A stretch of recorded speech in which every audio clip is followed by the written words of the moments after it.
연철음의 헬로 청주! 안녕하세요.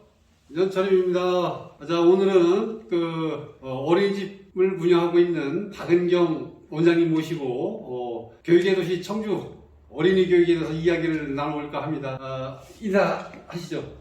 안녕하세요. 복대동에서 가정 어린이집을 운영하고 있는 박은경이라고 합니다.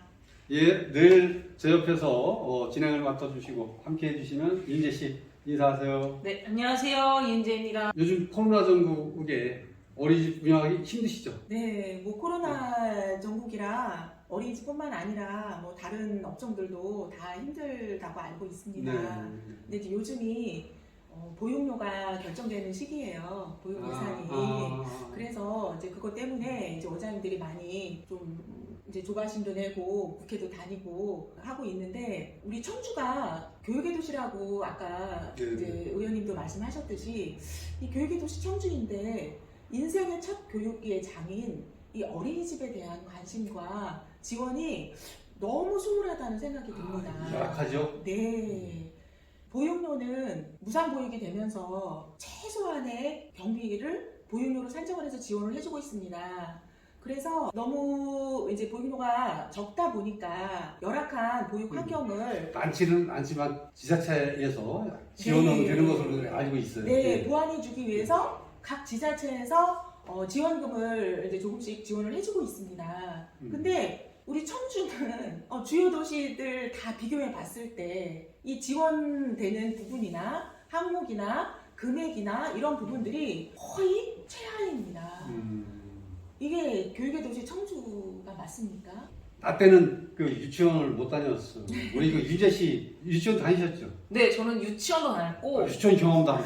어린이집도 다녔습니다. 어린이집. 네. 어린이집을 다닐 때 가장 기억에 남는 게 가서 잘 먹고 잘 놀고 했던 기억들밖에 없어요. 너무 재밌게 지냈던 기억밖에 없는데, 그런데 혹시 요즘 어린이들은 어떻게 잘 먹을 수 있는지?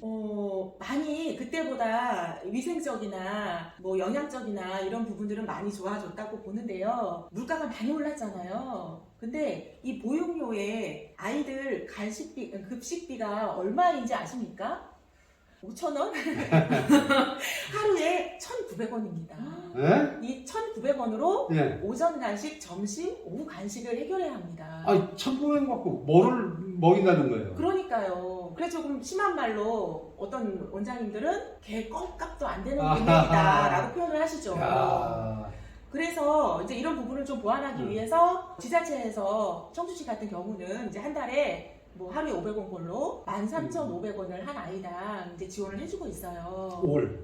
네. 그래도 오른 물가를 보면 턱없이 부족한 금액이죠. 또 이것뿐만 아니라 윤재 씨 어렸을 때 선생님들 중에서 어린이집 선생님들은 조금 더 따뜻하고 좀 더 친근한 이런 선생님들 기억되시지 않나요? 네, 맞아요. 거의 제2 엄마 같은. 그렇죠. 이 가장 중요한 영아기를 돌보는 아이들 인생의 첫 선생님입니다. 이 영아 선생님들은. 근데 이 전국의 대부분의 민간 어린이집 영아 선생님들은 최저급여를 받고 있습니다. 최저급여요? 네, 경력에 무관하게. 최저급여. 대학을 나와서 자격증, 국가 자격증을 따서 네. 교사 생활을 하고 있는 거 아니겠습니까? 네, 전문직이죠. 그럼에도 최저생계비를 받고 일을 하신다? 네. 그 이유는 무상보육이 되면서 예산이 한도가 있기 때문에 선생님들 호봉이나 이런 부분들을 다 책정을 해서 급여가 지급이 될 수 있도록 보육 예산이 지원이 안 됩니다. 그래서 최저급여, 그것도 만약에 이제 영세 같은 경우는 한 반에 3명이 정원입니다. 선생님 한 분이 이제 돌 전 아이들을 3명을 돌봅니다. 그러면 이 3명이 다 차야지 1,900원으로 급식을 먹이고 선생님 최저급여를 줄 수 있는 환경이 됩니다. 근데 만약에 한 명이라도 안 찼어요. 그러면 이 예산이 한 반의 예산이 3분의 1이 줄어듭니다. 네, 굉장히 열악한 환경이 되는 거죠. 유치원, 우리가 보통 어린이집, 유치원 이렇게 구분을 해서 보는데 네. 어린이집만 그런 겁니까? 아니면 유치원도 그렇습니까? 유치원과 어린이집은 소관 부처가 다릅니다. 네. 어린이집은 보건복지부에서 관할하고요. 유치원은 교육부 소관입니다. 근데 교육부는 교육세부터 해서 예산이 굉장히 충분하죠. 그래서 유치원은 그 충분한 예산을 가지고 더 충분한 지원이 이루어지고 있고, 이제 복지부는 그 복지 혜택을 받아야 하는 곳이 뭐 사회복지부터 시작을 해서 노인복지 뭐 굉장히 다양하지 않습니까? 이런 부분들이 다 지원을 나눠서 하다 보니까 충분한 지원이 이루어지기는 어려운 실정이죠. 각 지자체에서 네. 그 어린이집에 네. 좀 지원을 좀 하고 있지 않습니까? 네. 그럼 풍족하지는 않지만 약간의 그 도움은 될 거라고 이렇게 보고 있어요. 그렇죠. 예. 그거마저 없다면 정말 어려운 상황이 되죠. 그래서 지자체에서도 그런 이제 운영에 어려움을 알고 지원을 해주고 있습니다. 근데 서두에서도 말씀을 드렸다시피 청주시는 10년 전에 처우 개선비 금액이 그대로고요. 아.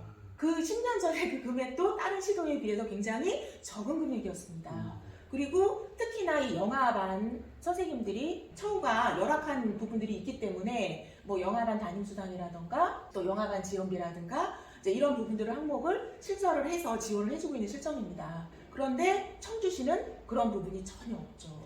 그래서 청주시에서 어린이집을 운영하고 있는 한 사람으로서 청주시가 조금 더 이 영아 보육에 관심을 갖고 보육 환경을 좀 돌아봐 주셨으면 하는 마음입니다. 네, 인재 씨. 네. 어린이 교육에 대해서 뭐 하실 말씀이 있으시면 한 말씀 더. 인생의 첫 교육이라고 계속 네. 말씀하셨잖아요. 그래서 교육의 도시 청주가 인생의 첫 교육을 어떻게 시키냐에 따라서 청주의 미래가 달라진다라고 생각이 듭니다. 그래서 이 인생의 첫 교육을 아이와 부모 그리고 지역 사회에서 모두 다 만족시킬 수 있는 교육으로 좀 만들어갈 수 있었으면 좋을 것 같다라는 좀 생각이 듭니다. 부모님들한테 교육비를 더 부담시키고 이것도 좀 상당히 어려운 문제라 이렇게 생각이 됩니다.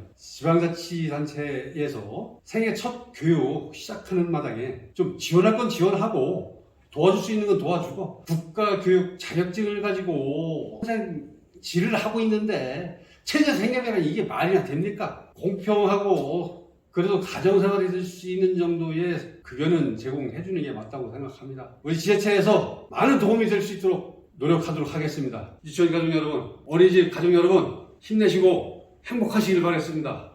힘내십시오. 감사합니다.